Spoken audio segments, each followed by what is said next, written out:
Y ahora, de viva voz, el legislador federal del PRD, Jesús Valencia, integrante de la Comisión de Presupuesto y Cuenta Pública de la Cámara de Diputados. Diputado, gracias por estar con nosotros. ¿Cuál es la postura de ustedes acerca del recorte de 8,600 millones de pesos contemplado por el gobierno federal para la Ciudad de México?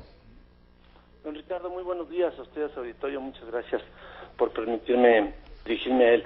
Mire, el recorte de 8,622 millones de pesos, hay que sumarle los fondos que no son solamente exclusivos de la Ciudad de México, como el PRONAPRED que pasó de 2,000 millones y a la ciudad le tocaban cerca de 300 millones a cero, como fondos como el Fondo Metropolitano, que va a pasar de 1,600 millones que le tocaban a la ciudad, probablemente alrededor de 500 o 600 millones, de tal manera que se convierte en el recorte presupuestal más grande desde 1995, es decir, desde la crisis de 95.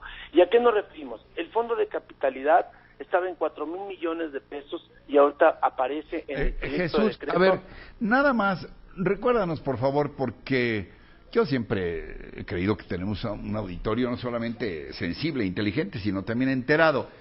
Sin embargo, hay cosas con las que uno no está habituado, es decir, no son términos que maneja uno todos los días. ¿Qué es esto del fondo de capitalidad y por qué lo defiende la Ciudad de México? El fondo de capitalidad es un recurso que el jefe de gobierno hace 2 años gestionó ante el gobierno federal, apoyado por los diputados federales de entonces, porque la Ciudad de México, al ser la capital de todos los mexicanos, tiene un gasto adicional porque recibe 10 millones de personas adicionales, porque tenemos el Aeropuerto Internacional de la Ciudad de México, la Central de Abasto. Aquí el 80% de las movilizaciones que hay en la Ciudad de México no son de carácter local, son de carácter federal. Un ejemplo muy claro, llevamos 2 años con marchas de la gente, lo cual yo respeto su movimiento, pero más allá de la... No, vienen aquí campesinos a bloquear, hasta con tractores, la ciudad, a desquiciarla. Es el gobierno de la Ciudad de México quien tiene que asumir el gasto desde contener las movilizaciones, la limpieza. Pero además también calles, nos ocasiona un gasto el tener aquí todo el gobierno federal, todas las secretarías prácticamente, y una infinidad de organismos federales. Creo que lo explica usted muy bien, don Ricardo. Este es el fondo de capitalidad y ahora nos la reducen a cero. Pero no nada más eso, también en el metro, por ejemplo, nos reducen 1,535 millones para la ampliación de línea 12 y línea 9 que van a desembocar en Observatorio. Y esto es muy importante en el metro Observatorio porque ahí también desemboca el tren interurbano México-Toluca.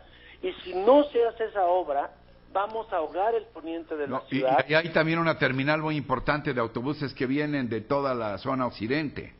Así es, más el tren, sí. más el tren. Entonces, creo que desde mi punto de vista, es una irresponsabilidad o un desprecio por la ciudad de parte de las autoridades federales, y de esta manera los diputados federales en la Cámara de Diputados estaremos defendiendo desde la Comisión de Presupuesto, desde el Pleno, pero también no descartamos la posibilidad de salir a las calles a defender esto que la Ciudad de México se ha ganado. Pero porque ¿De verdad tú crees que se puedan lograr movilizaciones importantes de ciudadanos más allá de los seguidores de los partidos, en este caso concreto del PRD, Jesús?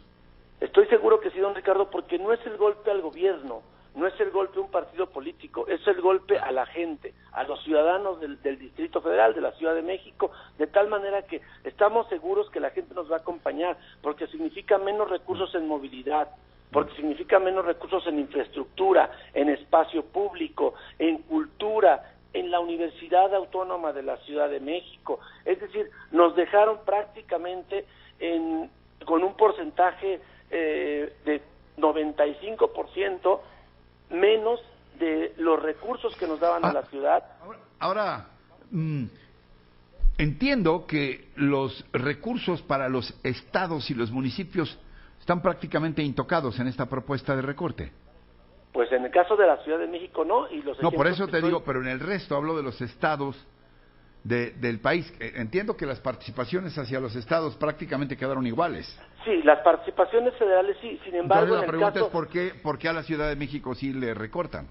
Eso habría que preguntarle al señor Mitt, que nos explique por qué a la Ciudad de México se le recorta. Esperemos que no sea un tema político o un tema que distinto a un estrictamente presupuestal, pero a la Ciudad de México si se le recorta fuerte. Son cerca, no nada más los 8,600, te reitero, Ricardo, son más de 15,000 millones de pesos si dividimos los fondos, como el Pronapred, como Fortamun, como Subsemun, o como, perdón los términos, yo sé que no son términos que todo el mundo maneja, pues sí, pero son fondos que le corresponden a la ciudad, o una parte le corresponde a la ciudad, y fueron eliminados a cero, o recibieron reducciones muy importantes. ¿Algo más que puntualizar sobre este asunto que no te haya preguntado, Jesús? Es importante decir que en esto vamos en sincronía con la presidenta nacional del PRD, Alejandra Barrales. Por supuesto estaremos informando al señor jefe de gobierno. Hoy haremos conferencia de prensa a los 15 diputados federales del PRD que somos electos en la Ciudad de México, y pues vamos a defenderlo hasta donde tope, don Ricardo. Muy bien, pues estaremos muy atentos y gracias. Estamos al habla. Jesús Valencia, diputado integrante de la Comisión de Presupuesto y Cuenta Pública en San Lázaro. Gracias.